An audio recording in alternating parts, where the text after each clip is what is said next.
Hey guys, welcome to Masquerade of Motherhood, or as I like to call it, the Mom Show.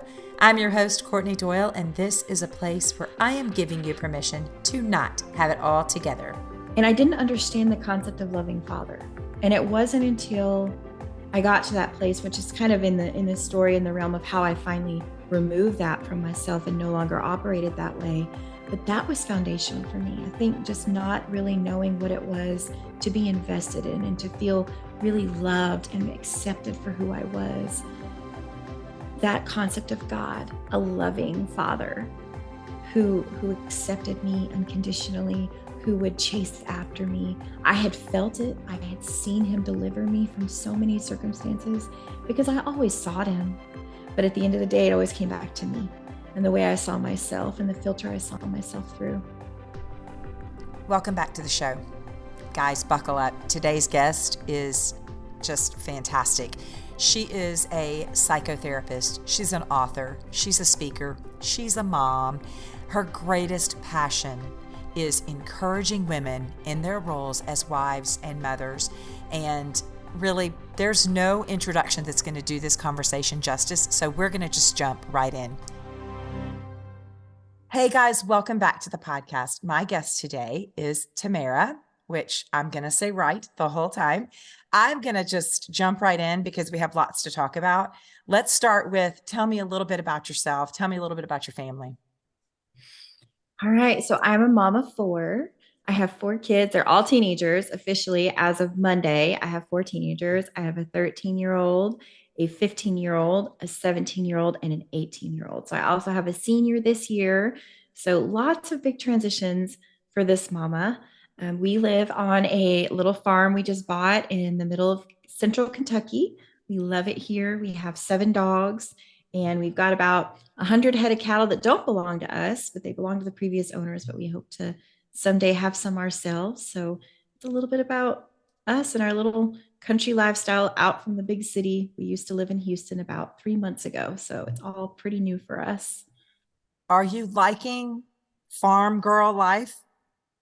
Oh, yes. I feel like I've always been like, it's been that thing that's always been inside of me and never, I did live out in the middle of nowhere as a kid. It wasn't on a farm, but it was out in the middle of nowhere.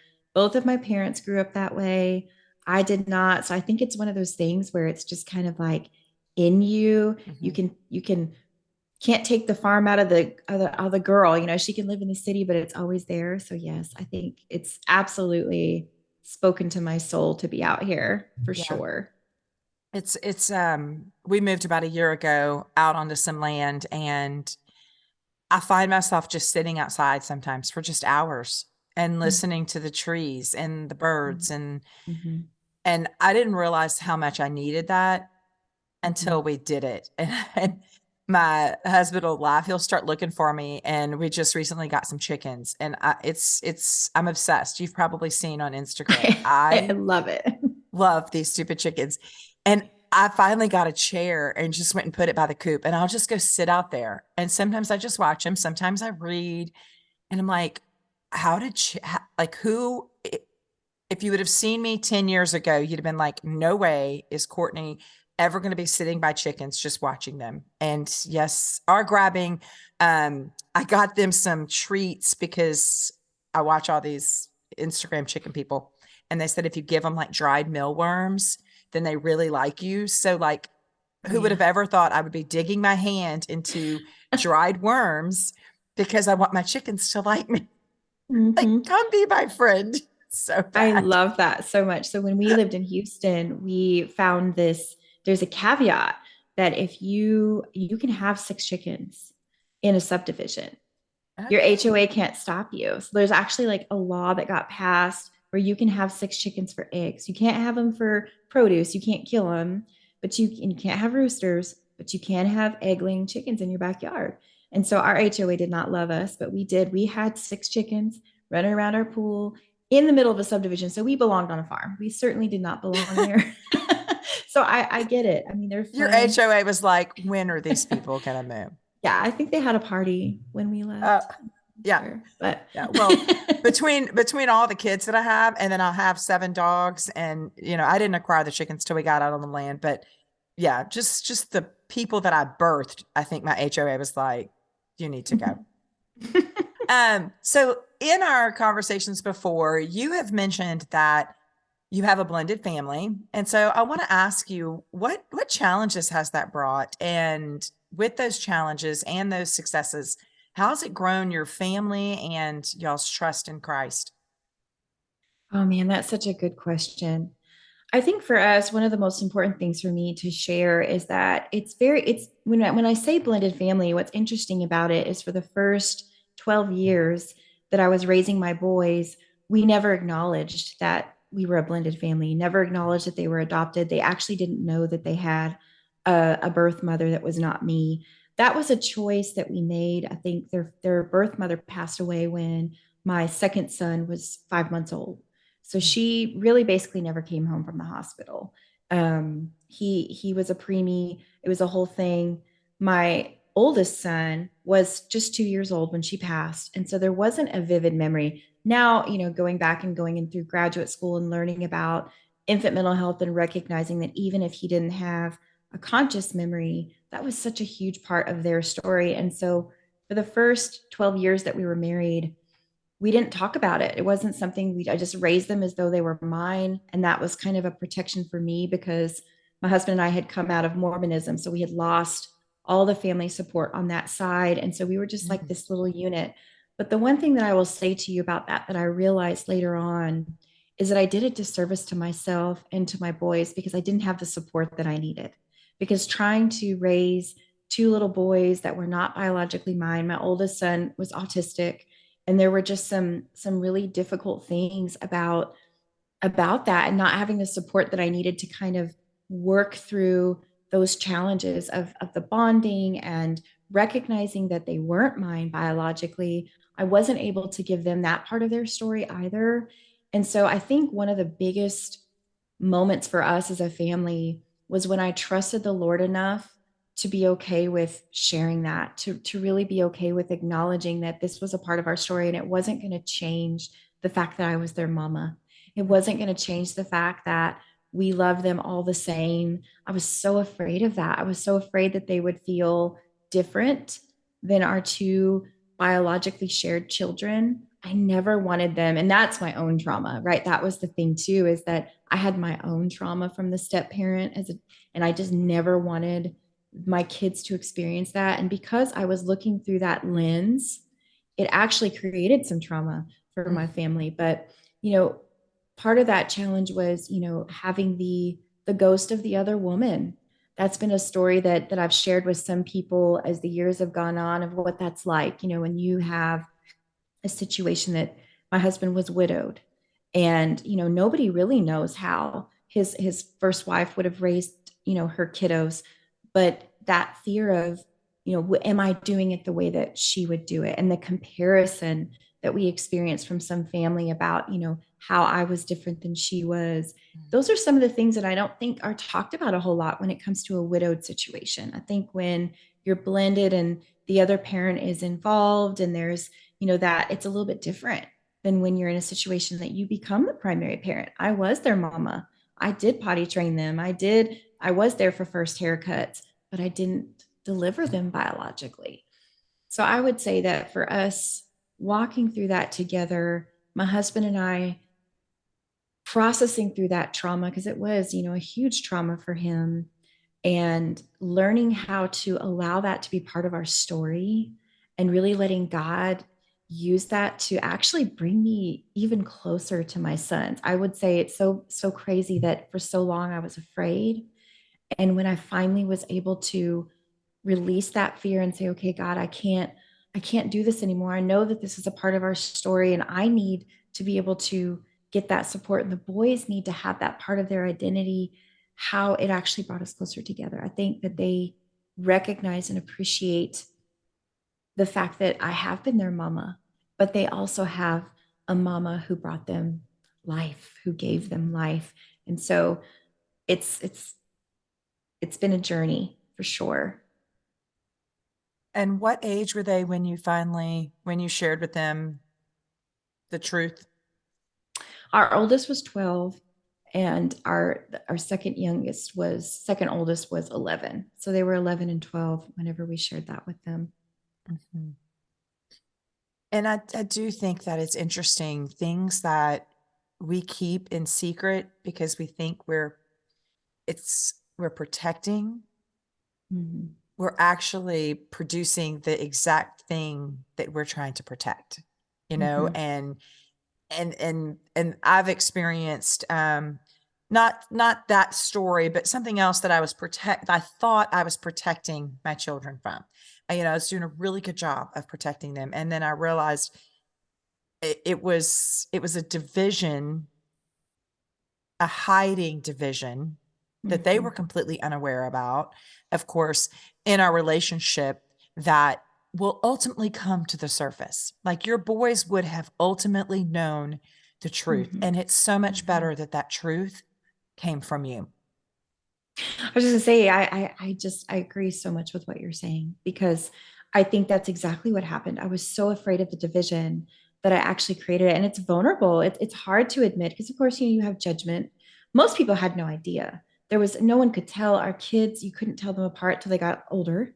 As they got older, you could kind of start to really see the differences. But when they were little, I felt like that was a blessing from God because there were no questions. No one ever asked any questions. I felt so proud of the fact that there was never any question from anybody about whether or not they were all loved the same because in my heart I knew that it was different. But creating that division, there's a lot of shame that can come from that because I think that was part of it is like we've gone so far with it. It's sort of like, okay, how do you how do you fix this now? Yeah. When I finally realized that, and we were always had plans to tell them, but it was sort of like, okay, when when is a good time? There is no good time, right? How do you do that? And I think there was so much trauma at the onset because of the comparison and the issues with my husband's family that really pushed a lot of that because I was so afraid that that role of being their mama would be taken away from me or be Mhm. questioned, and I didn't want that. But to get to a place where you realize, okay, this is scary and it's hard, it's very humbling to come before your children and admit and acknowledge, hey, there's some things that I truly believed that this was what was best for you. And maybe in some ways it was, God uses all things, but now I know this is something we have to come clean about. And so I don't know what your experience was of getting to that point and actually following through with doing maybe the right thing or the healthier thing. But for me, that was huge to cross Mhm. that threshold. We can rationalize the secrets and make excuses for why that honesty and that story shouldn't be shared in every season of life, in every situation, because isn't that what Satan wants us to do? Oh yeah. Yeah. I absolutely believe he does because he lets you believe the lie that this is the protection. This is the safety. This is the peace. But it's not peace. And I tell people that a lot in practice that what you think is comfortable isn't peace. It's safety, but it's a false sense of safety because you don't actually feel safe because you're not being real. You're not authentically living that out and you're not trusting that the Lord can really work through that, even if it's a scary thing, it's an embarrassing thing, or it's an unknown thing. I think for me a lot of it was just unknown. It was taking everything I had to take on this role of being a mom of two little ones overnight and raising an autistic child kind of by myself. My husband was working. He traveled the majority of our lives together up until this past year. I was on my own with these two little boys, and it was just taking everything I had. But I realized looking back on that now, just how much more it took out of me to feel like I had to sustain this image. And it really wouldn't have changed much. When I really think about it, it wouldn't have changed much. It would have been just, okay, this is something, it's out in the open. It didn't change the fact that I was their mom and that I was being there for them and I was meeting their needs. And I think a lot of the times it's the stuff we build up in our head, Mhm. and it's we wear. I think of it as I call it the dark mark. It's something I talk about that we wear these dark marks, we wear these things, and they dictate the way that we filter the world. And I think Satan loves that. It's his playground. He lives in that space where he can sort of steer us in these directions in our mind that aren't even reality. We don't even know what reality is because we haven't given it an opportunity because, first of all, we're not trusting the Lord with it. And second of all, we're just living in that fear. So I feel like the listeners probably need to know what you do, though. Like we haven't mentioned. So when you speak of some of the things that you're saying, I feel like you're a little more knowledgeable than just the average gal on the side of the road. Will you share all those letters? Sure. Yeah. So I'm a practicing psychotherapist. I have been practicing psychotherapy for coming up on 12 years now. I did stay home with my kids. I stayed home with my kids for the first 8 years of their lives. And I went back to work when my youngest was in kindergarten, but I was finishing grad school. So all of those things that I'm talking about, the Lord has blessed me with lots of opportunities to use in practice with adoptive families, with women, with blended families. I feel like so much of that has been used, so much of that experience. But yeah, that's what I do. I work primarily in parenting psychotherapy and couples counseling, contentious divorce, and intimacy therapy. So those are kind of my areas, but it's all centered around relationships. Everything I do is relationship oriented because I think everything comes back to relationships. How healthy they are is how healthy we are.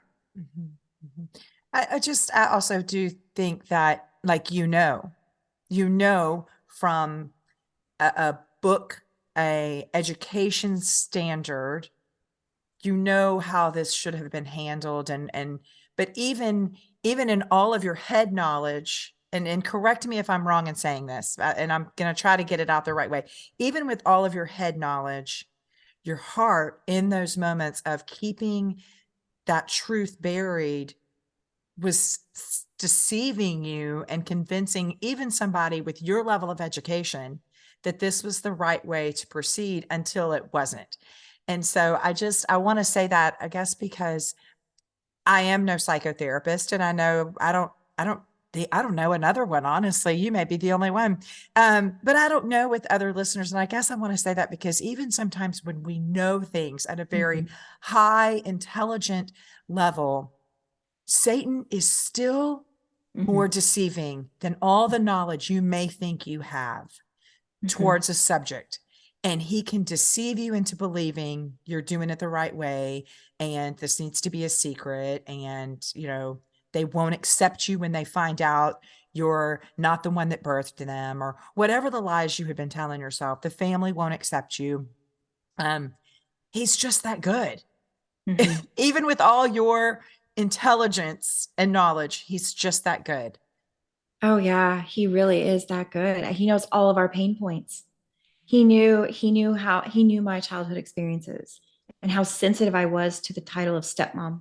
I mean, it's still something I cringe about. Like I don't love it. I don't love that terminology. You're their mama or you're not. That's kind of how I feel uh, raising them, right? I think it's different when you don't raise them and you're not living together and all those kinds of things. But he knows your pain points. And I will say that when I started out, I wasn't in grad school. I'd finished my undergrad. I had an emphasis on child development, which was beautiful. It helped me tremendously, but it didn't make any difference in the fact that I was still in my feelings. The enemy still knew. And I think about Eve a lot. We talk about Adam and Eve. We know the story of the fall, and I think, who knew God better? They actually were in God's presence in the garden. They knew everything about it. They lived there. They knew. They knew God's power, and she was still deceived Mhm. because there was something inside of her that the enemy recognized was insecure, lacking the desire to know all, right? I think we all struggle with that. Sometimes we all want to know everything. We all want to think we know everything, and we Yeah. definitely don't. But just, I mean, how even her, even in the garden, and Adam having great intimacy with God, he didn't lead. He had everything around him to give him the power and the strength and the courage and the awareness of his role of leadership. And yet he didn't. Mhm. He didn't believe he could lead in that moment because he didn't. If he Mhm. had, he would have. He deferred to Eve. Mhm. And so I think that that's such a true statement. And I think so many of us beat ourselves up. We feel a lot of shame, which he works in that too. He wants us to feel shame. He wants us to feel regret. He wants us to not talk about or move past the things that we've done that we're not proud of, that we're not sure about. And it's not that most of the time we set out to do the wrong thing. It ends Mhm. up being the wrong thing, but it's not that we necessarily decided, oh, I'm going to do the wrong or painful or incorrect thing. He wants us to feel bad. And so I think that your point is so important for anybody listening, is to understand that you are human. And this is why we need God. This is why we needed Jesus to die on that cross for us, because we are susceptible. We have to be so aware that he knows every single pain point and he is not shy in using it. Mm-mm. Not at all. Not at all. And you say you've mentioned a couple of times that the word stepmom is icky for you, and that comes from your past. You had shared with me that you have worn a mask, what you called it, of brokenness, insecurity, and then you defined it this way. You were wearing a mask, um, circumstances as your identity. And Mhm. so what did that look like? Share with us a little bit more. Like, where did that mask come from? And then I want to talk about what have you done to remove that mask? Yeah, that's a good question. So, I didn't grow up in the church. I wasn't raised a Christian, although, my grandmother prayed and we went to church sometimes. It was not, it was not remotely a foundational piece of my life growing up. I grew up in a very dysfunctional environment.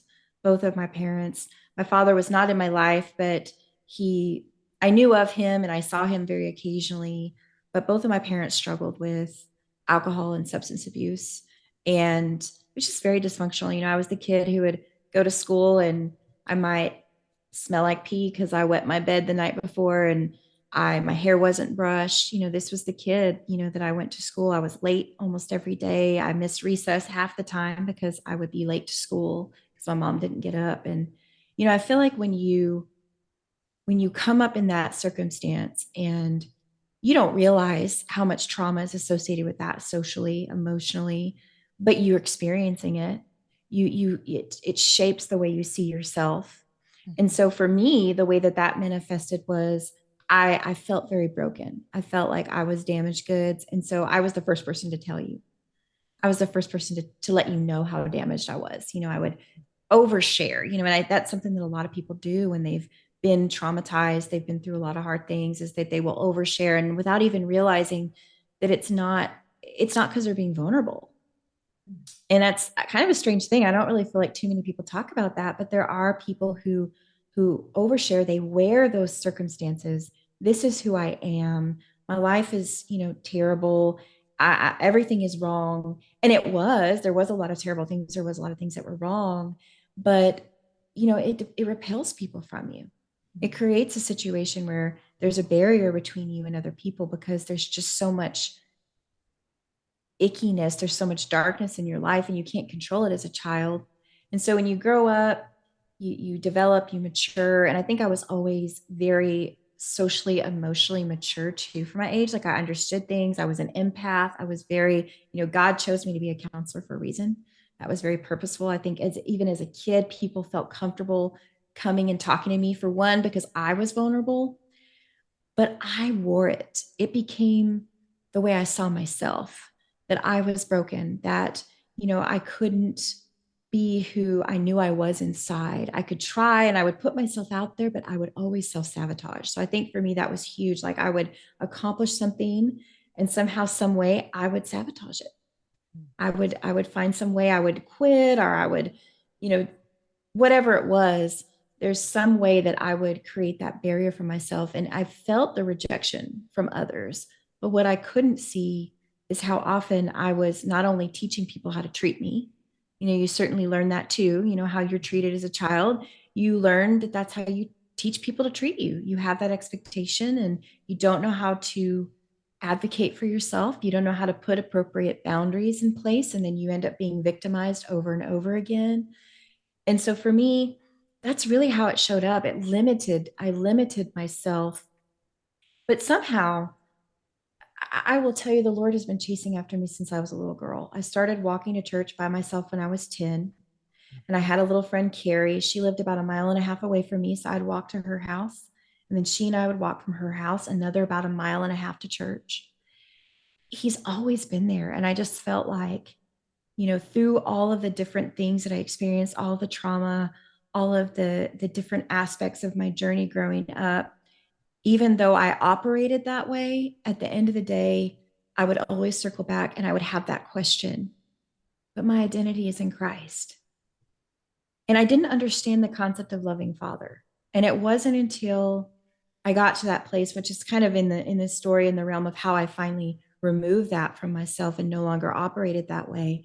But that was foundational for me. I think just not really knowing what it was to be invested in and to feel really loved and accepted for who I was. That concept of God, a loving father who accepted me unconditionally, who would chase after me. I had felt it. I had seen him deliver me from so many circumstances because I always sought him. But at the end of the day, it always came back to me and the way I saw myself and the filter I saw myself through. And so that's really for me how that showed up. What that looked like for me was just everything I did was sort of tainted by that darkness. And even if I succeeded, I found some way to justify it. Well, I really didn't, or it was only because of this. I could never just really embrace the gifts that God had given me, the talents, the opportunities. There was always that backside to it. Listening to what you just said and comparing it to the conversation we started with of the, 12 years of your boys not knowing the truth about their birth mother. It's there. I see the comparison a little bit in that for many years, God was like the step parent that you had not embraced and said, no, you are the father that is with me, has been pursuing me, that loves me, that encourages me. I mean, I don't know if that resonates with you at all, but it was just like when you were talking, I could see the same visual. Like you had to come to that point where you acknowledged him as father. You acknowledged him as your caregiver, not necessarily your earthly father who had not given you those things that you so needed to succeed and love yourself. No, it really does. I think just, yeah. I mean, I don't know that I ever made that connection as far as like seeing God as a step parent. I think for me, it was more recognizing that really, for me, I hear what you're saying and I agree, but it was almost flip flopped where it was like, I wasn't seeing God as my parent. He was the step parent that I couldn't, but he is my daddy. He is my father. And I think that recognizing that my parents, although, I love them, my dad has passed on now. He passed at 58 and a couple of years ago. And I hadn't had him in my life. And it was interesting that when I did develop a relationship with my father later in life, just a couple of years before he died, interestingly, it really solidified that concept to me. I loved my dad. He was very broken. He struggled with mental illness and with addiction. I loved him nonetheless, but I had gone far enough, I think, along in my journey. I'd matured enough in my spiritual relationship with the Lord. But even still, being able to look at that and say, yes, you are my earthly dad, you're my father, but God is my father. He created me. Because I think there was a lot of that. How could I be the person that I feel like I am inside? How could I accomplish the things? I mean, I started writing a book called Our Father and Family at 10 years old. I started writing at 10 years old. This book about God's love, and it made no sense. It didn't make any sense coming from where I came from and the environment that I was in. And so I had always felt this pull on me from the Lord. And so I had a hard time. Like, how can I be me and have come from this? Not to say, I don't want to suggest that my parents were not loved by God and they're not children of God and they're not worthy, but it was tough to look at that and the circumstances I came from and feel like I was who I really was inside. But then you mature and you get in the word and you start to learn about the disciples. You start to learn about the people that Jesus touched when he was on earth. And you realize, well, I'm exactly the kind of person that God would choose. And I still have my moments. I still have my moments where I war with that a little bit. You know, the enemy kind of sneaks in and I feel a little fear and I feel a little bit out of place. You know, who am I? And in light of these other people that seem to have come from I put that carefully because what we think we know about somebody rarely is what's really true. But, you know, we like to look at the outside.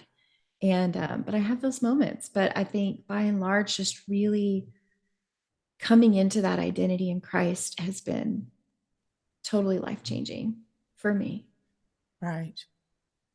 Well, and because of what you have experienced, this brokenness, this false identity, this battle of finding who is my true father, and finding your identity in him, it's been a building ground, though, because you have a passion for helping others, women specifically, to overcome trauma and to fulfill their God-given purpose.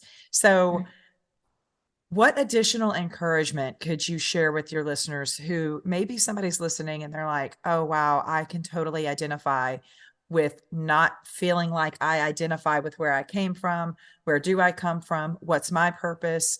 And how do we get to a place of acknowledging that trauma, which goes back to exactly what we said at the very beginning, which is don't let Satan continue to weasel his way into you believing that your past, your trauma, your upbringing, maybe your choices, whatever it may be, don't let him have that stronghold on you. So how would you encourage the listeners to get to a more healed place where you are? I would say one of the biggest things that I think creates a barrier is when you've been hurt so much, when you have been victimized, traumatized, you've been neglected, you've been looked over your whole life, you tend to develop that thick skin and not in a good way. It's not a thick skin in terms of I'm protective of myself. It's really a barrier. I keep everything out. I keep everyone out. And oftentimes, when we're coming at things from an unhealthy place, as I said before, when I was younger, you know, I shared a lot of things, but it wasn't from a place of vulnerability. It was from a place of brokenness, and it was with the wrong people. It was with the wrong people. And so, you know, I developed this idea that I couldn't trust people and that people were just going to hurt me and they were going to be mean. But what I couldn't see was the kind of people I was choosing. Right. And so the one thing I would say is really be mindful of the people that you're choosing. You know, who do you choose to share these parts of yourself with? You know, do you have a trusted counselor? And I know, I mean, this is not, I know that there's an investment there for many people. There's a financial investment, there's a time investment, and there's a lot of, I think, mixed feelings about that concept of therapy. And I think there is such a thing as good therapy and there's such a thing as bad therapy. But I think when you can find a good therapist and you're able to be vulnerable and open up and you find somebody who's willing to challenge you, that's part of it. Somebody who is based in faith, that they are biblically oriented. They're not going to lead you astray because there's a lot of that happens too. I think that's important. But outside of the professional realm, we all need people. We do. We were wired for connection. We need relationships with other women. We are called as the church to hold one another up, to be the strength when we are weak, to call each other out when we need accountability, to love one another through difficult times. And so often when we've been wounded, we struggle with that. We struggle with being vulnerable. And so I would say start identifying if you've been hurt, and that is your track record. Identify the common denominators. What do these people have in common? Are you choosing the right kind of people? Are you choosing people based on how you feel about yourself now or how you would like to feel about yourself whenever your identity is in Christ? Because oftentimes there's a big difference between those two things and those two different types of people. And I would say, don't keep it hidden. You know, write about it, even if it's just for yourself. That's a huge thing. I believe in narrative work. I believe that there's something really powerful about putting it on paper because a lot of times the lies that Satan tells us are just swirling around in our brain and we're so overwhelmed that we can't even see it for what it is. But as soon as you put it on paper and you walk away from it and you come back and you look at it, you realize, wow, I mean, I've been saying this stuff to myself, I've been thinking this, and then take it to scripture, take it to the word, compare it to what God says about you. I know that even when I have my moments now, going back to the word and reading what God says about me, the way that he made me, and also identifying with some people of the Bible. I think about Job, I think about Paul, I think about, the woman who was bleeding for 12 years in a time when she would have been isolated to a tent and disregarded as nothing. Having the boldness to reach out and touch Jesus's robe and be healed because of her belief. We have to believe. Above everything else, you have to believe that even in your deepest, darkest depths of self, that God does have plans for you and he does love you and that he is going to use all things for your good, because sometimes that's all we have. When things are really hard and we're really lost and bad things keep happening, I think for me, at the end of that rope, it's always falling back on that understanding and that belief that no matter how rough this is, he is going to use it for my good. Yeah. Yeah. That's really good. I love the advice of choose who you're sharing with, choose the people that you're around. I mean, I think that's a concept that is such a good lesson for our younger children as well. Mm-hmm. I think that age gets you to a point sometimes where you become pickier about who you spend your time with because you've possibly experienced hurt by others. And so you've begun to weed it out through just that natural attrition of, well, this isn't my people. But we don't need to get to our 40s or our 50s and then be able to say, oh, well, this is the people I choose. I think our kids younger and younger, because we do need community and we do need friendship, they need to be taught that same lesson too. Like, who are you Mm-hmm. choosing to spend your time with? Who are you choosing to be vulnerable with? Um, and I think we also need to hear the flip side of that. If you are that person that's been chosen, be a good listener. Like, Mm-hmm. if you have a friend that has experienced some sort of trauma or past that is devastating, when they trust you enough to share that story, don't be the friend that then doesn't call back a week later. Because if you've experienced the trauma and you have been bold enough and brave enough to sit down and tell a friend about it, and then that friend falls off the face of the earth, the victim, it's very easy for you to go, oh, I'm too Mm-hmm. dirty for their Mm-hmm. friendship. Yeah. Oh, they can't handle my trauma. Or then they're telling everybody. They're telling everybody. I trusted them Mm-hmm. now. They're not talking to me. They must be telling everybody. So I would say that also, to add on to what you've just shared, choose your people. But if you are chosen by somebody that they trust you enough to share, be there for that person. You have to realize how much courage it took. Yeah. Oh my gosh, that's such a good word. And I think, I made a post actually recently about that, this concept of like, we have a choice to lean in or lean out. Mhm. And sometimes it's very uncomfortable to lean in. Mm. When we don't share those circumstances and we haven't been through that before, it can be so hard. We have to fight our own discomfort. And that's the thing about our current social constructs. We are very bad at being uncomfortable. We live in a world that says just do what makes you happy, do what's comfortable, avoid discomfort at all costs. We have every medication on the planet. I mean, we are very good at avoiding things that are painful or uncomfortable. And so when you are on that other side, and that is a tendency, and it's not even like intentional, I don't think, a lot of the times, but because of that discomfort you tend to like retreat, you kind of ghost, and they do fill in the blanks. And talking about self-sabotage is a massive part of trauma. People who've endured a lot of relational trauma, particularly familial, when they've grown up in a broken home, they have been neglected emotionally, self-sabotage is huge. They will sabotage that relationship because they will have filled in the blanks that say, okay, you know what, she doesn't really like me, I'm not good enough now, and now they'll burn it down. That's what I call it. They burn it down. And you as a friend have the opportunity to recognize that's a miscue. I'm a Mm. huge fan of the concept of cues and miscues with our children and with one another. That, when we're miscuing, we're sending this message that's not really consistent with who we know this person is. And instead of reacting to that message, we have to think past that. We have to go, hold on a minute. What's actually happening here? And if we take into consideration what we know to be true about their past or the bad day they had at school, our kids not just throwing a fit and being mean because we know, hey, they're not okay. There's Mhm. something going on. So being willing to say, hey, I think maybe you're not okay. I think maybe that thing you shared with me the other day, or something's happening with you today.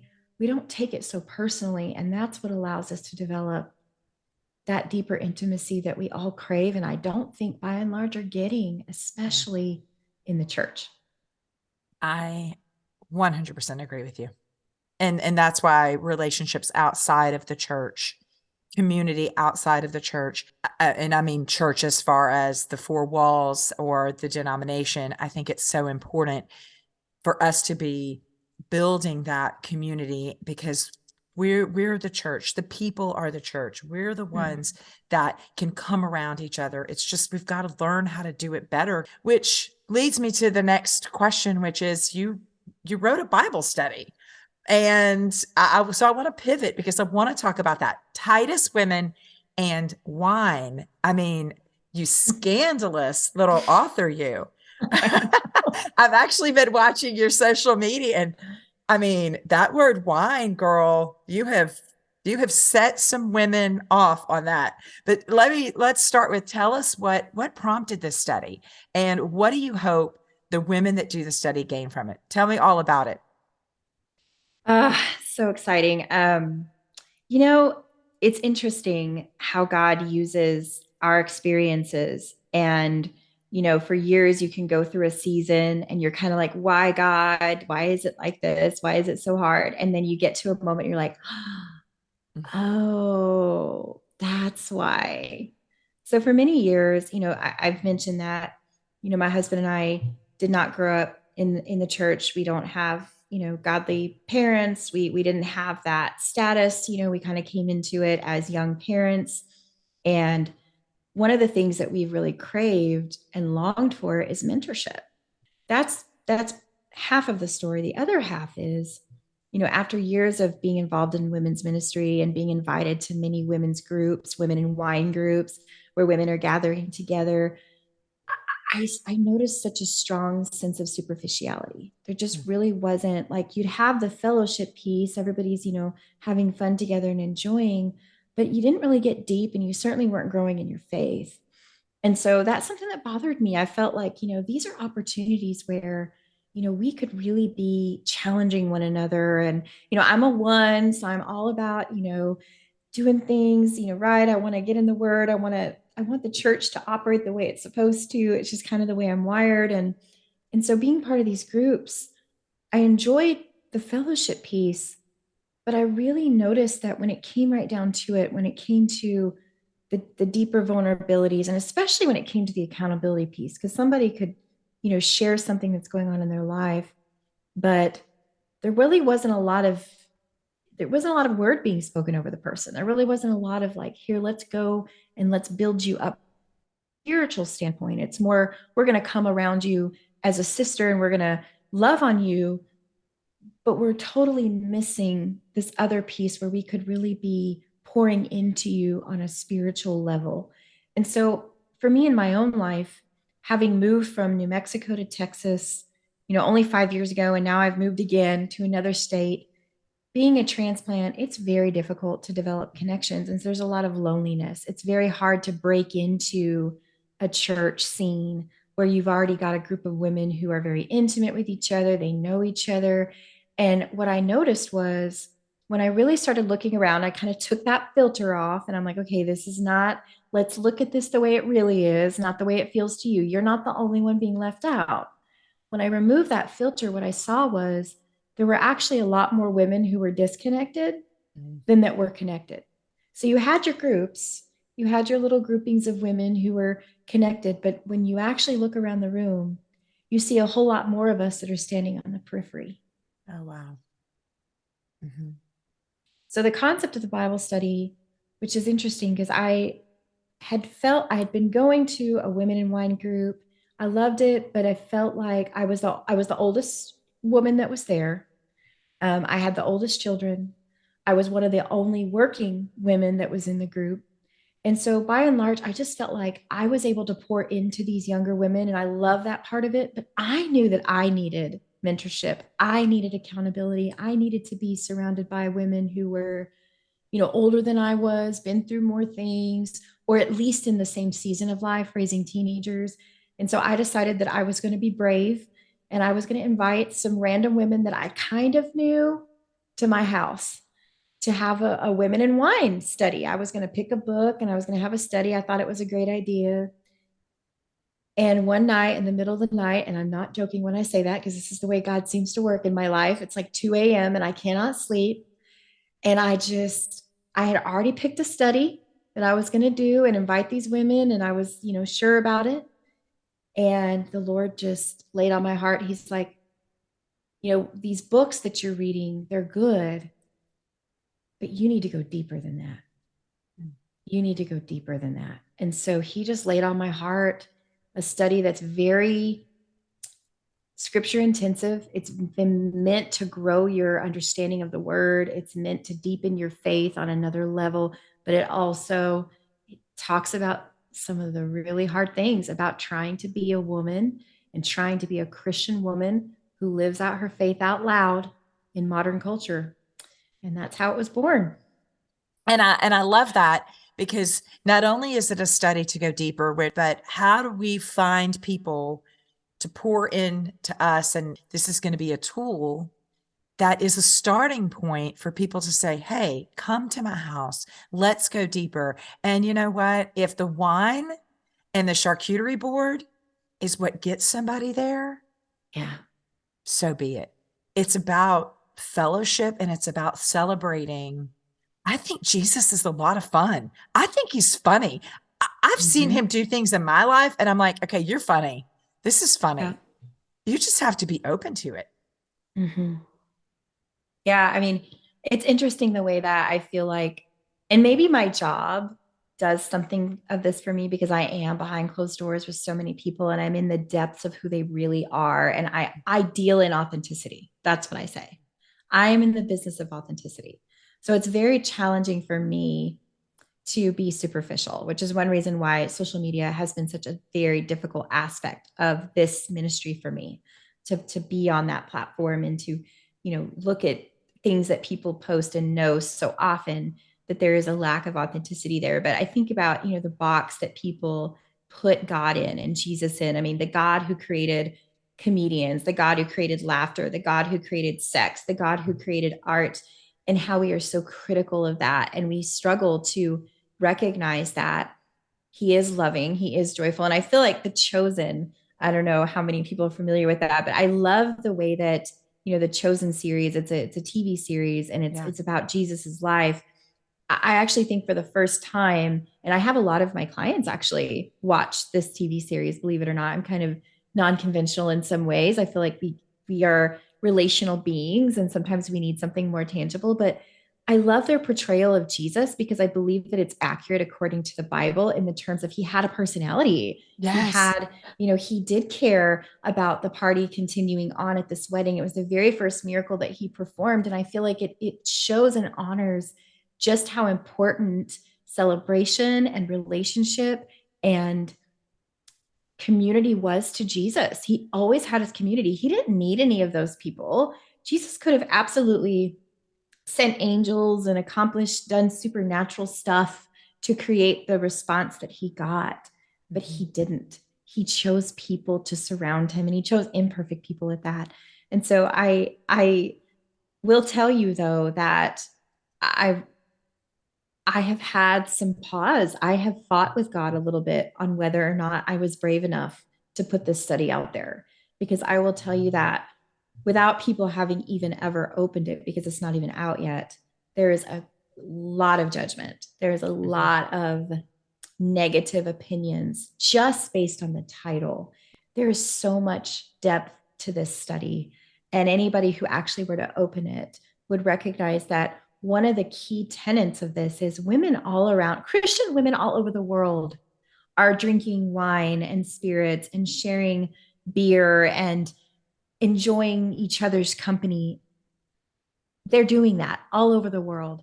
But there's so much stigma surrounding it. Mm-hmm. There's so much baggage that comes with that. And there's so much misunderstanding that they're not talking about it. They're not admitting it. You know, I know small groups who are like at church on Sundays, you would never know the kinds of things that are going on at their houses on the weekends, things that I wouldn't participate in. But that's the other piece of it is we're avoiding the fact that Christians like to celebrate. We're creating a sense for outsiders, people who are not believers, to look at the church as a place that is not safe. It's not a place for joy. It's not a place for celebration, which I think is a problem. But we're also not creating opportunities for accountability. There are definitely women out there who struggle with drinking too much wine, mm-hmm. who have a hard time with moderation. There are groups of women who gather together and they're not being mindful of how much they're consuming. And I think that if we were to be honest about it and we were to open the stage, we would also be able to encourage true enjoyment in moderation, because we know we can't truly enjoy something when we're abusing it. You know, Courtney, I wrote this study with women from all different backgrounds in mind. And one of the most important things I think about when I think about this is how many women would not feel comfortable going to a Bible study. You know, whether it's because they're new to church or maybe they don't go to church, mm-hmm. but somebody that does has invited them. They don't know the Bible. They don't really understand what that looks like. They feel a fear of judgment. That's a common thing. And there's a lot of women that are thirsty for it. They're curious about it. But the second somebody invites them to a Bible study, it just feels a little too intimidating. But you know, here's the thing, women are having women and wine nights all over the place all the time. And when you think about inviting someone to a women and wine night, it's a lot less intimidating. I think that so many women would feel more comfortable. And besides that, I think there's a lot of stigma for women who are not, you know, unchurched women. They feel like that, you know, if they drink, they're automatically going to be out. They're going to be judged. I think that by and large, just based on some of the responses that I've gotten, it's still very clear that that's a very alive and well bias. And so automatically they feel like, oh gosh, you know, I'm not going to fit in there. I'm not going to be welcome. But when you start with that and then they come in, and the study is really geared towards developing intimacy from the ground up. You know, you don't have to be intimately connected and involved with the women to start this study. The very first session is all about an invitation to vulnerability. It talks about why it's hard to be vulnerable, why it might be unsafe to feel like you can be yourself in a group of women, whether it's church hurt or you're not familiar with church and it just feels foreign to you. That's the very first study that you embark in. So if you get them through the door, they feel comfortable. Now you have a situation that somebody who's not familiar with the Bible has an opportunity to learn. And those who do, the women who are familiar with it, they're just going to grow deeper. And now you're growing deeper together. And nothing in the Bible says we all need to be in the same place. In fact, discipleship and mentorship, in and of itself, that description, those words literally mean people walking together at different stages of their faith journey. And so when I wrote the study, I had those women in mind. Well, I'm excited for it. I think it's a shame that based on the title, it would immediately turn people away without knowing what's inside. But and it's just somebody judging the exterior without opening the book. And that in and of itself is a lesson for all of us with human interaction. Like, stop judging the exterior. The super confident woman that you see, and maybe you're intimidated by her, may be the most insecure woman in the room. And she just needs you to see her. She just wants to be seen. And maybe this super shy girl in the corner is so lonely. And maybe she just needs somebody to acknowledge and, hey, I'll sit by you. We shouldn't feel alone. We should not feel alone. And we certainly should not feel alone in the house of God. And so I appreciate you listening to that 2 a.m. call And I know that it's a little uncomfortable, and and I've seen a little bit of the backlash, but I just want you to know that I think you have written something that's going to push us deeper into our relationship with Jesus, which that's the most important. And that's going to give us a tool to build community. And so I want to thank you for listening.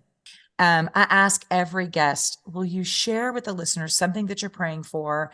And do you have a Bible verse that you would like to share? So I personally am praying for relationships.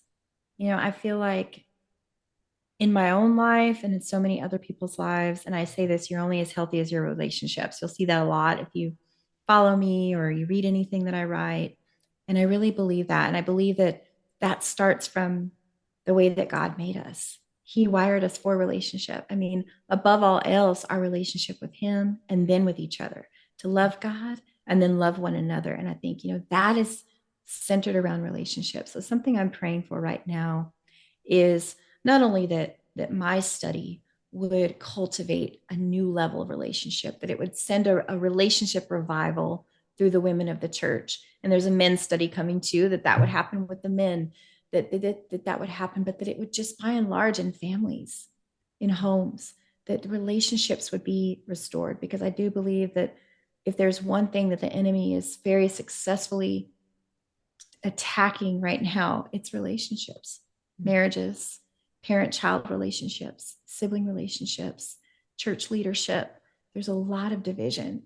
And I'm just praying very specifically and strategically that we would be delivered from that attack and that our relationships would grow stronger. As far as the Bible verse, Jeremiah 29:11, I know for so many, 29:11 through 13, for so many people is a life verse. And I think it's important that I read it in case there is somebody listening who's not familiar with it. For I know the plans I have for you, declares the Lord, plans to prosper you and not to harm you, plans to give you hope and a future. Then you will call upon me and come and pray to me, and I will listen to you. You will seek me and find me when you seek me with all of your heart. This verse is so special to me because growing up, I felt from a very young age such a strong pull to God and to purpose, that I was going to write and I was going to do these things, but I felt really lost in that.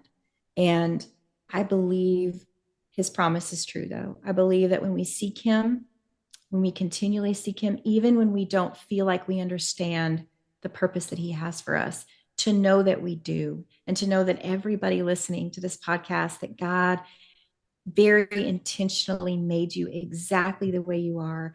And every quirk and every struggle you have, there's an alternative side to that God can use for the kingdom purpose.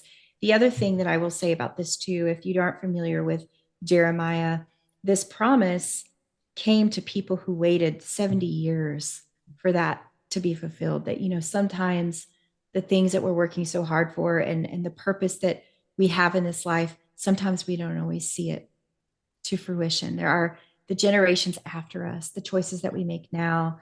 It might be our children or our children's children who benefit, but to know that everything we do on this earth is with purpose, even if we can't see it. We just need to believe it, that God has a plan and He will see it through, and He will use all things for our good to accomplish His will in our lives. Amen to that. Thank you so much. This has been a wonderful conversation and just a blessing to me. And I know it's going to be a blessing to the listeners. And I'm looking forward to when the Bible study comes out. Thank you so much for having me, Courtney. It's been such a great time and a blessing. If you want to print, screenshot, or share this week's verse, head to the show notes where you're going to find a link to my website and a graphic for you to use. Thanks so much for listening to Masquerade of Motherhood with Courtney Doyle. We want to be sure this blesses you and other mothers. And in order to do this, first, you must subscribe. This way you won't ever miss an episode. Also, if you'll rate and review this podcast on iTunes or wherever you're listening, this will increase our reach to other mothers who need a little encouragement, a community, and a whole lot of Jesus. We're so glad you're here.